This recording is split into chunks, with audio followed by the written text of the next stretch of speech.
Babaeng lahat, pinagpala naman yung anak na si Jesus. Santa Maria, Ina ng Diyos, manalangin ko kami makasalanan, ngayon at kung kami mamatay. Amen.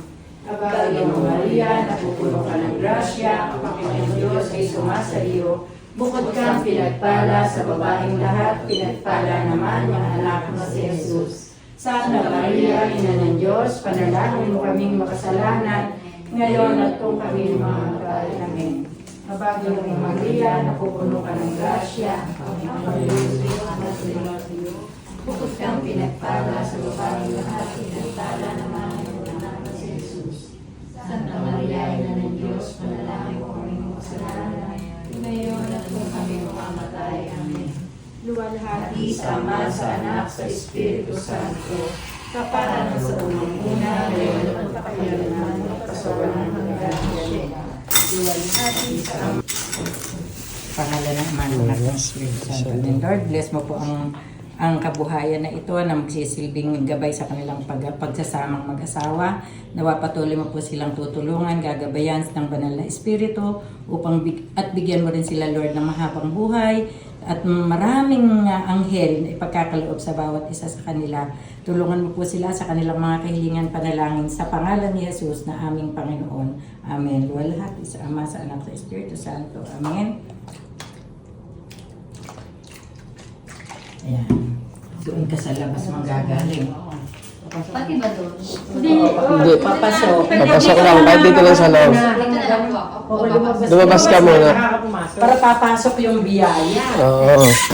Papasok yung biyaya. O, yan. Ready? One. So, pag picture ako. One, two, three. Kapunan mo kayo. Oo. Swerte daw yan eh. Talaga yung papaano mo na kwarto, tira ni kwarto. Swerte daw yan.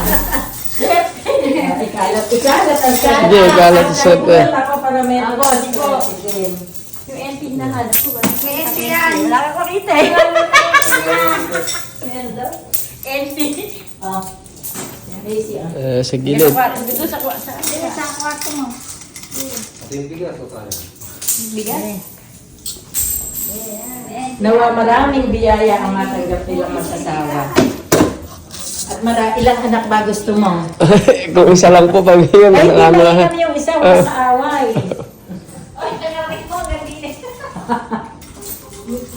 Maina maraming anak. Wala pa po ko lang na. Tiniran ko po kayo sa loob.